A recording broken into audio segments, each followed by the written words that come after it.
ሳሚ ለብሌን እናቷ ሰላም እንደሆነች ሊነግረን ነው። ዛሬ ተቀጣጥረው ነበረ። ምን? ሳሚ ለብሌን እውነቱን ሊነግራት ነው? አዎ እርግጠኛ ነኝ። በጆሮ እኮ ነው የሰማሁት። ስልኩን እንዳነሳሁት ዛሬ ስለናትሽ ልነግርሽ ቀጠሮ ይዘን ነበር እኮ ነው ያላት። መቼም ያው ስለ ሰላም ነው የሚሆነው ብዬ እኮ ነው። ይሄ የውሻ ልጅ ካዲ።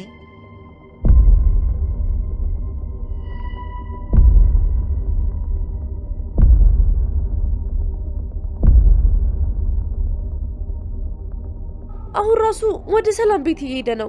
ስልኳ ዝግ ስለሆነበት ራሱን ሊያገኛት እየሄደ ነው። አደረኩት። ለምን? ማን ነው? ዳግም ነው እንዴ? አሃ ገባኝ። በሱ ምክንያት ነው አይደል እንዲህ የምትሆኚው? ነገሩ መጀመሪያም የፍቅር ጉዳይ መሆኑ ገብቶኝ ነበረ። ቆይ ግን እሱ ምን ሊሆን ብሎ ነው እንደዚህ አንቺን የሚያሰቃይሽ? አንቺን የመሰለ ልጅ ሰጥቶት አመስግኖ እንደመኖር ለምን ግን? እኔ እንጃ። እወድሻለሁ፣ አፈቅርሻለሁ እያለኝ በገዛ ቤቴ ከሌላ ሴት ጋር ተኝቶ አገኘሁት። ምን? የፈጣሪ ያለ ከሌላ ሴት ጋር ያውን ቤታችሁ ውስጥ? አዎ ደግሞ ቢገርምሽ ከሌላ ሰው ጋር ቢሆን ችግር የለውም ነበር። ጭራሽ ከቃል ጋር ነው ተኝቶ ያገኘሁት። ከቃል ጋር? ቆይ እንዴት ሆኖ? እሱ የገነት ቤት አይደል እንዴ? እዛ ምን ታረጋለች? አዎ እዛው ነው ያለችው። አንድ ላይ ተኝተው ነው ያገኘኋቸው። ቆይ እንዴት እንዲህ አይነት ነገር ያደርጋሉ? እሱ እናቱ ቤት አይደል እንዴ ያለው? ትንሽ እንኳን እፍረት የላቸውም? ወይ የዘንድሮ ልጅ ደግሞ እኮ ራሱ ነው ከዚህ ቤት ስትወጣ መንገድ ላይ አግኝቷት እናቴን አሳምኗት ወደ ውስጥ ያስገባት። እናት ያዝናላት አስገባቻት። ለካ እዛ እንደፈለጋቸው ለመሆን ነው። አይዞሽ በቃ አይዞሽ፣ እኔ ልጅ አይዞሽ። ለምን እኔ ላይ እንደዚህ አይነት ነገር ያደርጋል? እወድሻለሁ፣ አፈቅርሻለሁ እያለ የሚነግረኝ በሙሉ ውሸት ነበር። አታለለኝ። ቆይ እኔ ላይ እንደዚህ በማድረግ ምንድን ነው የሚጠቀመው? እኔ እኮ ከልቤ ነበር የምወደው። በቃ አታልቅሽ፣ አይዞሽ ልጅ አይዞሽ። ሰላም ወደ ቻናሌ ቤተሰቦች እንዴት ናችሁልኝ? እንኳን ወደ እኔ ቻናል በሰላም መጣችሁ። ደህና ናችሁ ወይ? ለሰብለ ዩቲዩብ አዲስ የሆናችሁ ሰብስክራይብ በማድረግ ቤተሰብ ሁኑ። አደራ ድራማ በክፍል 50 ላይ እንግዲህ አቶ ባይሉ ሳሚ በህይወት መኖሩን አውቋል። አቶ ባይሉ በህይወት መኖሬን ማንም ሰው አደራ እንዳያውቅ ብሎ ለብሌን ቢያስጠነቅቃትም ብሌን ተሳስታ ለሰላም ነግራት ነበረ። ነገር ግን በሰላም ምክንያት ሳይሆን ያወቀው አቶ ባይሉ ፊት ለፊት አግኝቶት ነው። እንግዲህ እንደሚታወቀው ወይዘሮ ሰላም ቃልን ከቤት ካባረረቻት በኋላ ውጤቱ እስኪመጣ ድረስ እናትና ልጅ መሆናችንን እስኪታወቅ ድረስ እዚህ እንድትቆይ አልፈልግም፣ ከአንቺ ጋር እዚህ መሆን አልፈልግም፣ ዓይንሽን ላፈር ብላ ሰላም ቃልን ከቤት እንዳባረረቻት እንግዲህ በባለፉት ክፍሎች አይተን ነበረ። ታዲያ ቃል እንግዲህ መንገድ ላይ ቁጭ ብላ ወደዛ ወደ መጥፎ ህይወት ተመልሼ አልሄድም፣ ምን ማድረግ አለብኝ ብላ እንግዲህ ስታስብ ዳግም ይመጣል። ታዲያ ከዳግም ጋር እንግዲህ በማልቀስና እንጀቱን በመብላት እንዲራራላትና እሱ ወደ ቤቱ እንዲወስዳት አድርጋለች። ዳግምም እንግዲህ በሰዓቱ ከብሌን ጋርም ተጣልቶ ስለነበረ እሷንም ለመበቀል እስኪመስል ድረስ እንግዲህ ያችን መጥፎ የሆነችን ልጅ ሌሎች ነገሮችን ማድረግ ይችል ነበረ። ገንዘብ ሰጥቷት የሆነ የምታድርበት ቦታ ያመቻችላት ነበረ። እሱ ግን ወደ ቤቱ ነው የወሰዳት እንግዲህ በድፍረት ማለት ነው። እንደሚታወቀው ቃል እንግዲህ ምንም ነገር ማድረግ የምትችል ልጅ ናት። ምንም ነገር የሰዎችን ህይወት መሰቃቀል የምትችል ልጅ ናት እና ይህንን ማንነቷን እያወቀ ወደ እናቱ ቤት ወስዷታል። በዛ ላይ የገዛ እናቱን ሳይቀር እዚህ ቀደም ከፍ ዝቅ አድርጋ ስትናገር ሌባ ናቸው ንውጡ ብላ ለመጀመሪያ ጊዜ የዳግም እናት ልጇ ዳግም የእሷ ልጅ እንደሆነ የሰማሽ ቀን ነበረ። እንዴት አድርጋ እንዳዋረደቻቸው እንደ ትልቅ ሰው ሳይሆን ልክ እንደ ታናሽ ነበረ እንትን ስትል የነበረውና እንግዲህ እንደዛ ከቤት ስታባረራቸው ነው ዳግም ደርሶ እናቱን ወደ ቤት እንድትመለስ ያደረገውና ያን ሁሉ ረስቶ እንግዲህ ሰተት አድርጎ ቤቱ ይዟት መጥተዋል። ልጅቷ ጸባዩን እያወቀ ለምን ቤቱ ድረስ እንዳመጣት አላውቅም። ነገር ግን ይህ አጋጣሚ ለወይዘሮ ገነት አሪፍ ሆኖላታል። ምክንያቱም ወይዘሮ ገነት አሁን ላይ ብሌንና ዳግም አብረው እንዳይሆኑ ትልቅ ስራ እየሰራች ትገኛለች። ሁለቱ አብረው እንዲሆኑ አትፈልግም። ምክንያቷ ምን እንደሆነ አላውቅም። በሁለቱ መካከል ምንም አይነት የስጋ ዝምድና የለም። እሱ ብቻ አይደለም፣ ሁለቱ አብረው አላደጉም ከምንም በላይ ማለት ነው። ምናልባት አብረው አድገው ቢሆን ይህ ስሜት የእህትና የወንድም ስሜት ለእናትየዋ ሊሰማት ይችል ነበረ። እነዚህ ልጆች አብረው አላደጉም፣ አይተዋወቁም። እናትየዋ እንኳን ልጇን ያወቀችው በቅርቡ ነው፣ እንኳን ብሌን ማለት ነው። ነገር ግን አብራቸው አትሆንም ብላ የፍቅራቸው እንቅፋት ሆናለች። እንግዲህ ብሌን መጨረሻዋ ከሳሚ ጋር ይሁን ከዳግም ጋር ባናውቅም፣ ነገር ግን አሁን ላይ በፍቅራቸው መካከል ወይዘሮ ገነት ገብታለች። እስከዛሬ ድረስ ቃል ነበረች አብረው እንዳይሆኑ በጣም ብዙ ድራማዎች ስትሰራ ስታጣላቸው፣ በመሀላቸው የገባች ብዙ ሴራዎች ስትሰራ የነበረችው ቃል እንደነበረች ሁላችንም እናውቃለን። አሁን ግን ነገሩ ተቀይሮ ወይዘሮ ገነት ሆነዋል። እንግዲህ ይህን ነገር እያደረጉ ያሉት ልጆቹ ይዋደዳሉ። እናትየዋ ግን በፍጹም አብራቸው አትሆኑም ስትል ብሌን እናትየዋን ቃል እንግዲህ ስታከብር እያየን ነበረ። ለጊዜው ነው፣ ከውስጡ አይደለም። ምክንያቱም ከውስጡ አሁንም ዳግምን ትወደዋለች። ነገር ግን ለአፏ ሴትዋን እሺ ትእዛዝሽን አከብራለሁ በማለት ከዳግም ጋር ተለያይተናል፣ ከዚህ በኋላ እኔና እሱ ወንድምና እህት ነን ብላ ስታወራ እያየናት ነበረ። ነገር ግን እንደዛ አይደለም። አሁንም ዳግምን ትወደዋለች ማለት ነው። ለሱ ማሳያው ደግሞ እንግዲህ ዳግም ቃልን ወደ ቤቱ ከወሰዳት በኋላ ወይዘሮ ገነት ይችን ልጅ ከዚህ ቤት አስወጣልኝ፣ እኔ ቤት አታርፍም ብላ ጦርነት አስነስታ ነበረ። ወይዘሮ ገነት የዳግም እናት ማለት ነው። ነገር ግን ቆየት ብላ አንድ ተንኮል ታስባለች እንግዲህ ወይዘሮ ገነት። እሱም ይህ አጋጣሚ ምናልባት ብሌንንና ዳግምን ለመለያየት ይጠቅመኛን ብላ አስባለች። ታዲያ እንግዲህ ከዛች ሰዓት ጀምሮ ነበረ ቃልን መንከባከብ የጀመረችው። ቃልን ቤቷ እንድታርፍን ብቻ ሳይሆን በጣም ስትንከባከባትና ለዳግም እሷን እንደወደደቻት እዛ ቤት መኖሯ ምንም ምቾት እንደማይነሳት ስትናገር አይተናል። ዳግም ነገሩ ግራ ገብቶታል። እናቴ ምን አስባ ነው ለዚች ልጅ ጥሩ የሆነችው እያለ ነበረ። ነገር ግን ለራሷ ጥቅም ነበር። እንግዲህ ቃል ደግሞ ይህን አጋጣሚ አግኝታ እንደውም ሁለቱን ለመለያየት የማሰራው ተንኮል የለም ነበረ። ጭራሽ ታግዛማ በደንብ ነው እንግዲህ ይህንን አጋጣሚ የምትጠቀመውና እንግዲህ ያደረገችው ነገር በጣም የህፃን ስራ የሚያስጠላም ነገርም ነው። ሴትዋ ታውቃለች ሁለቱ እንደሚዋደዱ ማለት ነው። እና ልክ እንደማይለያዩ ስታውቅ የሆነ የሚያስጠላ ነገር ነው ያደረጉት። ወይዘሮ ገነት ያደረጉት ነገር ትክክል አይደለም።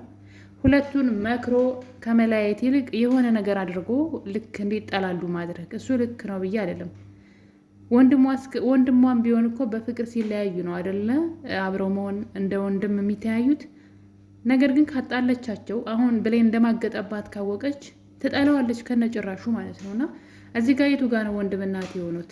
ወይዘሮ ገነት ሌላ ሀሳብ ከሌላት በስተቀር በፍጹም ብሌንና ዳግምን ለመለያየት የዚህን ያክል ርቀት አትሄድም ነበረ። እና እንግዲህ ከዚህ በኋላ ነበረ ነገሮች ሁሉ ድብልቅልቃቸው የወጣው ማለት ነው። ነገር ግን ከዛ በፊት እንግዲህ ብሌን ዳግምን አብረን መቀጠል አንችልም፣ ይሄ ደግሞ የእናቴ ትእዛዝ ነው፣ የእናቴን ትእዛዝ ደግሞ አከብራለሁ ብላ ዳግምን ከዚህ በኋላ አንተ ወንድሜ ነህ ካለችው በኋላ ወደ ቤቷ ወደ ሰላም ቤት ማለት ነው ወደምትሰራበት ቤት እየሄደች እያለ ሳሚን መንገድ ላይ ታገኘዋለች። ታዲያ ከሳሚ ጋራ ከወትሮው ለየት ያለ ፍቅር የሚመስል ነገር በመካከላቸው እያየን ነበረ። ሳሚን በጣም ከድሮ በተለየ መልኩ አቅርበዋለች በስርዓቱም ስታወራውና እንደውም ነገ ላገኝሽ ይፈልጋለሁ ለትልቅ ጉዳይ ብሎ ሲላት አንተ ለምትለው ነገር እኔ ዝግጁ አይደለሁኝም እያለችው ነበር። ጊዜ ስጠኝ አለችው። ያ ማለት እንግዲህ የፍቅር ጥያቄ ሊያቀርብልኝ ይችላል ብላ ወይም ደግሞ እንደ ፍቅረኛ አክት እናድርግ ወይም ደግሞ እንደ ፍቅረኛ እንሁን ሊላይ ነው ብላ ስላሰበች ነው እንግዲህ አንተ ለምታስበው ነገር እኔ ዝግጁ አይደለሁም ያለችው። ያ ማለት እንግዲህ ውስጧ ላይ ፍላጎት አለ ግን ዝግጁ አይደለችም ነው። ታዲያ ለምንድን ነው ዳግምና ቃልን አብራ ስታያቸው የተናደደችው የሚለው ራሱ ትንሽ ግራ የሚያጋባ ነው። በጣም ነው ልቧ የተሰበረው። ያ ማለት ከሳሚ ጋር ምንድን ነው የጀመረችው የሚለው ነገር ጥያቄ ውስጥ ይከታል። እነዚህ ነገሮች በዚህ ያሉ እንግዲህ ሳሚ ቤቷ ድረስ ነበር የሸኛት። ነገር ግን ከሸኛት በኋላ አንድ ደስ የሚያሳይ ነገር ነግሯት ነበረ። እሱም ስለ እናቷ ነው። ነገ ስለ እናትሽ የምነግርሽ እውነት አለኝ፣ ነገ ስለ እናትሽ እነግርሻለሁ ብሎ ብሌንን ልቧን አንጠልጥሎት ነበር የተለያት። እሱም እንግዲህ ለራሱ ቃል ገብቶ ነበረ ብሌን እናትሽን ነገ አገናኝሻለሁኝ እያለ እንግዲህ በደስታ ተለያይተው ነበረ። ነገሩ ግን ከታሰበው ወደ አልታሰበው ሆኗል። እንግዲህ እንቅፋት እየበዛበት የመጣው የብሌን የእናቷ ጉዳይ ማለት ነው። በየጊዜው ስለ እናቷ ልታወቅ ጫፍ ከደረሰች በኋላ ነገሮች ይበላሻሉ። ለምን እንደሆነ ባላውቅም በተደጋጋሚ ስለ እናቷ ሊነገራት ሲል ወይ እሷ አትገኝም ወይም ደግሞ እሷ ለመስማት ፈቃደኛ አትሆንም። ብቻ በጣም እንቅፋት ሲበዛ እያየን ነው። ከዚህ በላይ ብሌን እናቷን ተለይታ መኖር አለባት ብዬ አላስብም። ደራሲው ሊያስብበት ይገባል። እውነት ለመናገር ከሆነ ብሌን እናቷ እስኪ አስቡት፣ ከክፍል 1 እስከ ክፍል 50 ድረስ ብሌን እናቷን አላወቀችም። ከዚህ በኋላም ደግሞ ገና አታውቅም ማለት ነው እንግዲህ። ስለዚህ ቶሎ ማወቅ አለባት። የዚህን ያክል ራሱ እናቷን ሳታውቅ መጓዝ ነበረባት ብዬ አላስብም። ሌላ አይዲያ ማምጣት እየተቻለ እናትና ልጅን በዚህ መጠን ለዛውም አንድ ቤት ውስጥ እየኖሩ ማለት ነው። እናትና ልጅ አለመተዋወቅ ማለት የማይመስል ነገር ነው። በዛ ላይ ብሌን በተደጋጋሚ ስለ እናቷ ሊነገራት ሲል የምታደርገው ድርጊት ደስ አይልም። ለመስማት እንኳ ፈቃደኛ አይደለችም። ወይዘሮ ሰላም የተነገራትን እውነት የሚሆን ውሸት ነገሩን ለማጣራት በተለይ ደግሞ ቃል የሰላም ልጅ አለመሆኗን ስታውቅ ለብሌን ምናልባት ሰላም እናትሽ ልትሆን ትችላለች፣ እንደዚህ አይነት ወሬ ሰምቻለሁ ልትል ይገባ ነበረ። ዳግም የሚያውቀውን እውነት ቢናገር ብሌን የዚህን ያክል ከእናቷ ተለይታ መቆየት አልነበረባትም። ምክንያቱም ደግሞ ዳግም ስለ ብሌን እናት የሚያውቀው ነገር አለ። ካስታወሳችሁ እንግዲህ በምዕራፍ 1 ላይ በክፍል 1 ላይ ማለት ነው አደራ በክፍል 1 ላይ አንድ ነገር ተፈጥሮ ነበረ። በሰዓቱ ብሌን እዛ ቤት አልመጣችም እና እንግዲህ አንድ ነገር ተፈጥሯል ማለት ነው። ማለት ብሌን ለሰራተኝነት ወደ ሰላም ቤት ስትመጣ ነው ይሄ ነገር የተፈጠረው ማለት ነው። እና መጀመሪያ አቶ ባህሉ ነበረ ቃልን ወደ ሰላም ቤት ይዟት ይመጣና እናትና ልጅ እንደሆኑ ነግሯቸው ያስተዋውቃቸዋል። ሰላምን በእልልታ እንግዲህ ልጇን ተቀብላ እየተገረመች ይቺ የኔ ልጅ ናት ግን እያለች በጣም ግራ እየተጋባች እንግዲህ ስትቀበላት ነበረ። ነገር ግን የባህሉ ድራማ ስለሆነ ሰላም አንድ ነገር ተፈጠረ። ድንገት በሩ ይንኳኳና አቶ ባህሉ በሩን ሲከፍተው ብሌን ነበረች። ብሌን ደግሞ የዛኑ ቀን ትምህርት ስለተዘጋ እናቷን ስራ ለማገዝ ወይዘሮ ገነትን ማለት ነው በገንዘብ ለማገዝ ስለፈለገች ሰው ቤት ተቀጥራ 2 ወሩን ለመስራት ፈልጋ ነው ሰላም ቤት የተቀጠረችውና ከዛ እንግዲህ አቶ ባይሉ ነበር በር የከፈተው።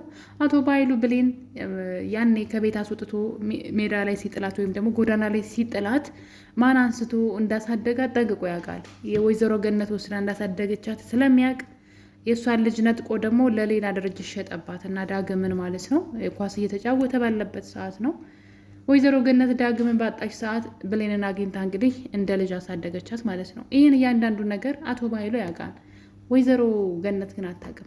በኃይሉን አታውቀውም። በኃይሉን የምታውቀው በድርጅት ስራ ሲሰራ ወይም ደግሞ የቢሮ አለቃ ሆኖ ስራ እንደሚሰራ ብቻ ነው የምታውቀው። እሱም እንግዲህ ጉዳይን ለማስፈጸም ስትሄድ ስላጋጠማት ወይም ደግሞ እሱ ስለሚያውቃት ስትሄድ እንኳ የያዘችውን ወረቀት ቀዳዶ ፊቷ ላይ ወርሮባት ነበር ያባረራትና ያ ማለት እያንዳንዱ ነገር ያውቃል። የሆነ ቀን እናቷ ብትመጣ ትጠቀምበታለሁ ይሄንን ነገር ብሎ እንግዲህ በሌልን ማን ወስዶ እንዳሳደጋት ያውቃል። ታዲያ እንግዲህ ሰላም ስትመጣና ልጄን አምጣ ብላ ስትለው የፈለግከውን ገንዘብም እሰጥሃለሁ ብላ ስትለው አንድ ነገር ነበር ማድረግ የፈለገው። ትክክለኛ ልጇን ወዲያው ለመግደል ነበር የተነሳው። ብሌንን ለመግደል ብዙ ጊዜ ተሞክሮ ነበረ። ሳሚም ራሱ እንግዲህ የሆነ ጊዜ አፍኖ የሞተች ስለመሰሉ ነው ትቷት ሄደው። አቶ ባይሉ ያኔ የአቶ ባይሉ በጣም ቀኝ እጁ ነበር። እንዳሁኑ ሀቀኛ አልነበረም ሳሚና። ታዲያ እንግዲህ አቶ ባይሉ ቃል ስትመጣ ወደ ቤት ማለት ነው ከዛ ወዲያው ተከታትላ ደግሞ ብሌን ለሰራተኝነት እዛ ቤት መጣች። ታዲያ በዚህ ሰዓት እንግዲህ አቶ ባይሉ ሊያስፈራራት ሞክሮ ነበረ። የምታውቀውን የመሰለው እሱ እያንዳንዱ በልጅነቷ ያሰቃያትን ያደረጋትን ነገር ሁሉ የምታስታውስና የምታውቀው ነበር የመሰላት። ነገር ግን ብሌን ምንም ነገር አታስታውስም። ምክንያቱም ምን ይሁን ምን ባናቅም ማለት ነው እስካሁን የልጅነቷን አንዳች ነገር አታስታውስም። በዛ የተነሳ በኃይል እሱ ያወቀችው ስለመሰለው እሷን ለማስፈራራት እየሞከረ ነበር በር ላይ። እሷ ደግሞ ፍዝዝ ድንግዝዝ ብላ ማን ነው ለምንድን ነው እንደዚህ የሚለኝ ብላ ግራ ተጋብታ ያለ ሰላም መታ ነው እንግዲህ ሰራተኛዋ እንደሆነች ነግራት ከእነሱ ፊት ዘወር ስታደርጋት ወደ የምትተኛበትን ክላስ ልታሳያ ስትወስዳት ነው አቶ ባይሉ ለቃል የሆነ ነገር ሲላት። በድንገት ደግሞ ዳግም የሰላምን በር ለማንኳኳት ወደ ሰላም በር ሲጠጋ የሆነ ወሬ ይሰማል። አቶ ባይሉና ቃል የሆነ ነገር ያወራሉ። አሁን የመጣችው ብሌን ማለት የሰላም ትክክለኛ ልጇ ናት። ሰራተኛውን የመጣችው የሰላም ትክክለኛ ልጅ ናት ብሌን። ስለዚህ ተጠንቀቂ፣ ቶሎ ብለሽ ይህን ነገር መፈጸም አለብሽ። ሰላምን ቶሎ በዚህ መርዝ መግደል አለብሽ፣ ወራሽ እንድትሆኝ ልጅ እንድትሆኝ፣ እሷ ስትሞት ንብረት ሁሉ ያንቺ ነው የሚሆነው የሚል ሲያወሩ በጆሮ ሰምተዋል። በር ስር ቆሞ እያንዳንዱ ያወሩትን ነገር ዛሬውኑ ቶሎ አድርጊው። በዛ ላይ ሰላምና ብሌን እንዳይቀራረቡ አድርጊ።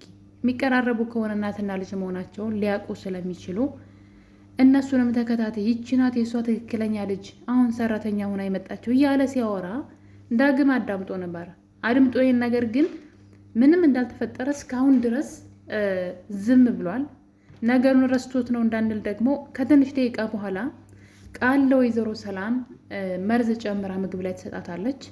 ብሌን ደግሞ ሰላም ምግቡ እንዳትበላው ሆን ብላ ውሃ ትጨምርበታለች፣ ይህ ሳህኑ ላይ ማለት ነው። ለአጋጣሚ ሰላም በእጇ ምግቡን ይዛው ስለነበር ልትጎርሰው ማለት ነው። እኔ ጉርሻ ወዳለውን እኔ ጉርሺ ብላ የሰላምን እጇ ላይ ያለውን ጎርሳ ለመጥፋት ወደ ውጭ ትወጣለች እና እዛ ዳግም ያገኛታል ማለት ነው። ከዛ ሲያወሩ ስምሽ ማን ነው ሲላት ብሌን አለችው። የዚህ ቤት ሰራተኛ ነኝ ዛሬ ነው የመጣሁት ብላ ስትል በኃይሉና ቃል ያወሩትን ነገር አስታወሰ። እሺ ለምንድን ነው ይህን ነገር እስከ ዛሬ ድረስ ዳግም ሊያስታውስ ያልቻለው? እና አንዳንድ ነገሮች በጣም የማይመስሉ ነገሮች ማለት ነው የማይመስሉ ነገሮች ናቸው የምናያቸው። ስለዚህ ብሌን እናቷን ማወቅ አለባት ብዬ ነው የማስበው። የኔ ውድ ቤተሰቦች እናንተስ ምን ትላላችሁ? ሀሳብ አስተያየታችሁን ኮሜንት ላይ ማስቀመጥ እንዳትረሱ። ነገር ግን አሁንም ቢሆን ዳግም የሚያውቀውን ነገር ቢናገር ቢያስታውስ ቀላል ነው። ወይዘሮ ሰላምም የተነገራትን ይሄ ነገር ሀሳብ ሸር ቢደራረጉ ጥሩ ነው ላለሁ። ዳግም በእርግጥ ይሄ ብቻ አይደለም ጥፋቱ፣ በጣም ብዙ ነገሮች ናቸው። ያው ዳግም ሞኛ ነገር ነው። ምኑም እኔ ለምን እንደሆነ አላውቅም። ብቻ እንግዲህ አልማዝንም አይቷት አልማዝም በአይኑ በብረቱ አይቷት፣ ነገር ግን ለሰላም አልማዝን እኮ ገድለሻታን ብሎ ለማስፈራራት ሲሞክር ነበረ። ይሄ በጣም ትልቅ ነገር እኮ ነው። የሞተ ሰው ሞተች የተባለች ሰው በህይወት መኖሯን ሲያይ እንዴት አይደነግጥም? አንድ ሰው እንዴት ጥያቄ አይፈጥርበትም? ነገር ግን ዳግም አሁንም እሱንም ዝም ነው ያለው ምንም እንዳልተፈጠረ እና በጣም ነው የሚያስቀው አንዳንድ ነገሮች። ለማንኛውም ግን ብሌንና ሰላም ሊገናኙ ይገባል። ከዚህ በላይ እናትና ልጅ ተለያይተው ሊሰቃዩ አይገባም። ምክንያቱም ለብዙ ዓመት ከልጅነት እስከ እውቀት ያለ እናት የኖረችው ብሌን፣ ምክንያቱም ትክክለኛ እናቷ በህይወት እያለች አለማወቋ፣ ለእሷ በላይ የተሰደደችው እናቷን አለማወቋ በጣም ከባድ ነውና ስለዚህ ደራሲው ድምጻችን ይሰማ፣ ብሌን እናቷን ትወቅ። አቶ በኃይሉ ደግሞ ከዚህ በላይ ወንጀል መስራት የለበትም፣ ወደ ህግ መቅረብ አለበት ባዮች ነን። እንግዲህ አደራ ድራማ በቅርቡ ብሌን እናቷን ሰላምን ታውቃለች፣ በሳሚ በኩል እውነቱን ታውቃለች ብለን ተስፋ እናደርጋለን።